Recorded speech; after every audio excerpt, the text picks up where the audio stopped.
Selamat berjumpa kembali dalam layanan audio sahabat. Perjalanan hari ini adalah hari Sabtu 2 Maret 2024. Tema renungan saat teduh kita dengan judul yang terbaik darinya. Firman Tuhan terambil dalam Lukas pasal 3 ayat ke-4 sampai dengan ke-6. Seperti ada tertulis dalam kitab nubuat Yesaya, ada suara berseru-seru di padang gurun, persiapkanlah jalan untuk Tuhan, luruskanlah jalan baginya, sebab setiap lembah akan ditimbun dan setiap gunung bukit akan menjadi rata. Yang berlika-liku akan diluruskan, yang berlekuk-lekuk akan diratakan, dan semua orang akan melihat keselamatan yang dari Tuhan. Mari kita berdoa. Terima kasih Bapa buat rancangan-rancangan kebaikan, keindahan yang Tuhan berikan kepada setiap kami masing-masing, dan biarlah kami pun hidup di dalam rancangan Tuhan, hidup dalam kebaikan dan hidup dalam keindahan. Di dalam nama Tuhan Yesus kami berdoa, amin. Shalom sahabat seperjalanan yang dikasihi Tuhan, semua yang terbaik darinya. Allah merancangkan semua yang indah dan Allah merancangkan semua yang baik. Kita tahu dengan jelas apa itu dan siapa itu Tuhan. Lalu bagaimana sifat-sifat Tuhan? Kita paham dengan jelas juga bahwa Tuhan merancangkan semua yang baik dan indah dalam kehidupan kita. Di dalam konteks Lukas yang kita baca, di sini berbicara tentang sebuah ucapan yang disampaikan oleh Yohanes Pembaptis yang berkata, ada tertulis dalam kitab nubuatan Yesaya yang diungkapkan kembali oleh Yohanes Pembaptis. Ada suara yang berseru-seru di padang gurun, persiapkanlah jalan untuk Tuhan, luruskanlah jalan baginya. Setiap lembah akan ditimbun, setiap gunung bukit akan menjadi rata, yang berlika-liku akan diluruskan, yang berlekak-lekuk akan diratakan, dan semua akan melihat keselamatan yang dari Tuhan. Beberapa ayat ini menjadi sebuah pertanyaan, sesungguhnya siapakah yang meluruskan jalan buat Tuhan? Siapakah yang meratakan gunung? Siapakah yang menimbun tempat-tempat yang berbukit sehingga menjadi rata? Siapakah seperti demikian? Tentu tindakan-tindakan ini dilakukan oleh Tuhan sendiri. Namun sesungguhnya pada bagian ini ada dua bagian tugas masing-masing. Yang pertama adalah memang itu adalah bagiannya Allah. Tetapi kita pun harus menjadi bagiannya. Apa yang perlu diluruskan, apa yang perlu ditimbun, apa yang lekak-lekuk itu kemudian perlu dibenahi. Dan bagaimana kemudian keselamatan itu datang kepada setiap kita masing-masing. Kalau kita berbicara tentang sumber semua yang terbaik itu berasal dari Tuhan. Tetapi semua yang terbaik, semua yang terindah itu tidak pernah akan kita dapatkan kalau kita sendiri tidak meluruskan hati kita, tidak meratakan hidup kita, tidak menimbun semua yang buruk itu kemudian diselesaikan. Sehingga dalam bagian ini, renungan firman Tuhan ini, ada tugas kita dan ada tugas Tuhan. Tugas Tuhan jelas merencanakan semua yang terbaik dan memberikan semua yang terindah.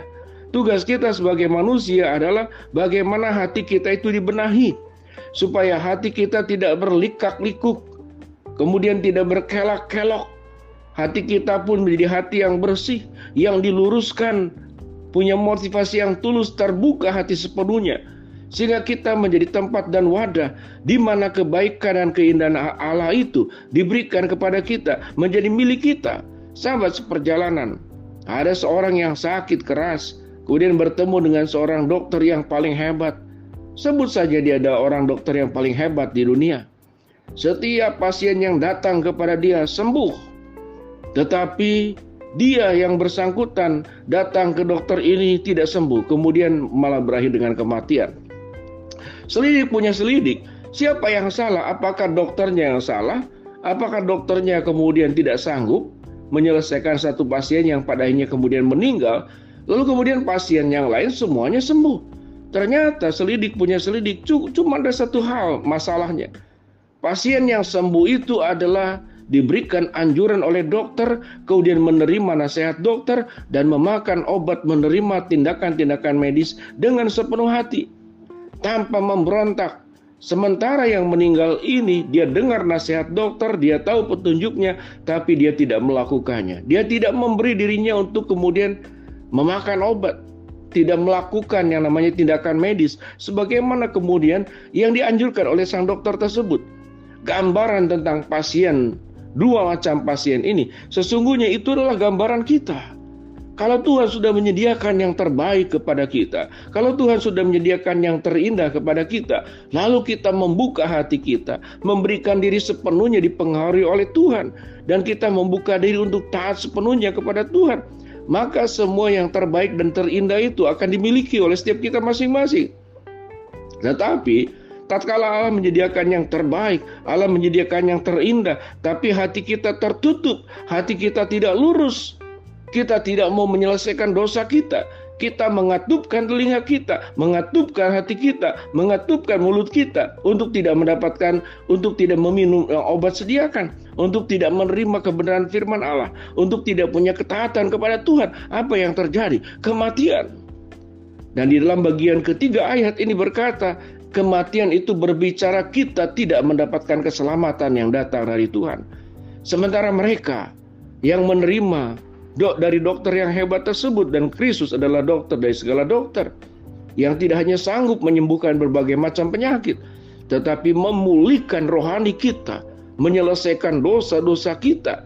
Setiap orang tanpa terkecuali, sesakit apapun penyakit yang kita alami, sedalam apapun dosa dan buruknya perbuatan buruk yang kita lakukan, Tuhan akan mampu memulihkan, Tuhan akan mampu menyembuhkan, Tuhan akan mengembalikan engkau ke dalam sebuah keadaan sebagai gambar dan rupa Allah, ciptaan Tuhan yang paling mulia.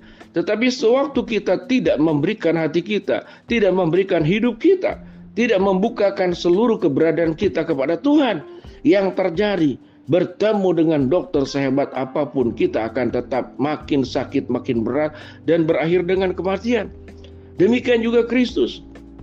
Kalau ada pertanyaan, mengapa kalau Kristus sedemikian hebat ada orang yang tidak diselamatkan? Mengapa Kristus sedemikian hebat ada orang yang hidupnya kemudian tidak tertolong? Bukan karena Tuhan tidak bisa menolong, bukan karena Tuhan tidak maha kuasa, bukan karena Tuhan tidak mengasihi, tetapi kita memang menutup pintu hati kita, menutup kehidupan kita untuk dipengaruhi oleh Kristus, untuk disirami oleh kebenaran firman Allah. Dan kemudian untuk bertekad bahwa saya tidak mau sakit, saya tidak mau kematian, saya ingin mendapatkan keselamatan, saya ingin mendapatkan yang terbaik dari Allah, dan aku ingin mendapatkan apa yang terindah dari Tuhan. Maka sewaktu kita membuka diri, maka kita seperti sedang mendengar suara dari Yohanes Pembaptis yang tercatat dalam kitab Yesaya. Ada suara yang berseru-seru di padang gurun, persiapkanlah jalan untuk Tuhan, luruskanlah jalan baginya. Setiap lembah akan ditimbun, dan setiap gunung bukit akan menjadi rata. Yang berlika-liku akan diluruskan, yang berlekuk-lekuk akan diratakan, dan semua orang akan melihat keselamatan yang datang dari Tuhan. Sahabat seperjalanan, kalau kita ingin mendapatkan yang terbaik dan kita ingin mendapatkan yang terindah dari Tuhan, maka jangan menjadi pasien yang dipertemukan dengan dokter paling hebat, akhirnya dia meninggal.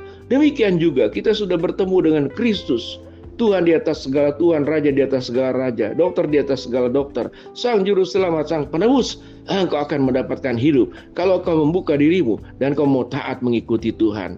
Mari kita berdoa. Bapa dalam surga, terima kasih buat kebenaran firman Allah yang sudah kami pelajari. Biarlah kami menjadi anak-anak Tuhan yang terbuka, yang taat kepada Tuhan, sehingga kami boleh mendapatkan yang terbaik dan terindah dalam hidup kami. Hamba-Mu berdoa buat sahabat seperjalanan yang sakit, Tuhan jamah sembuhkan.